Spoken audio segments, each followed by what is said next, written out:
अब जिस तरह से मैं गीत गाती हूँ, आप तो देख ही रहे हैं, एक चमचा अंधभक्त टाइप का समाज आपस में लोग बांटे हुए हैं, ठीक है। तो लोगों को लगता है कि जो बेरोजगारी का गीत गाएगा वो बीजेपी के अगेंस्ट होगा, ठीक है। तो अब ऐसे लोग होते हैं तो हमको देख करके भड़के रहते हैं। दिल्ली में कूड़ा फेंकने वाला बिहारी है, घरों में जो आंटियां काम करती है ना वो सब बिहार की हैं, कुक भी जो है बिहार के हैं, बड़े बड़े सोसाइटी में जो होम गार्ड की नौकरी करते हैं वो बिहार के हैं, है ना। रोड पे झाड़ू लगाने वाला बिहारी है। तो मैंने देखा है ये चीज़ कि बेरोजगारी की वजह से लोग पलायन होकर के दिल्ली बम्बई जैसे शहरों में जा करके। आज में आप सभी दोस्तों का स्वागत है।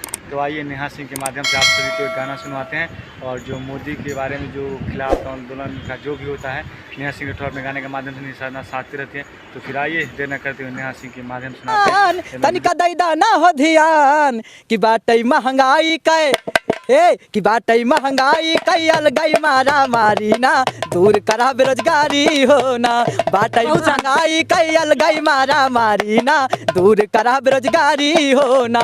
नाही बेचै कपारी नाही बेचै कपारी हमहू का तरकारी ना दूर करा बेरोजगारी हो ना। दीदी और सुना यही के मारे अगुआ कौनो आवै नाही दुआरी हो। सबे कहत बा लड़का चाही पढ़ल लिखल सरकारी हो। यही के मारे अगुआ कौनो आवै नाही दुआरी हो। सबे कहत बा लड़का चाही पढ़ल लिखल सरकारी हो। बाटई महंगाई कैल गई मारा मारी ना दूर करा बेरोजगारी हो ना।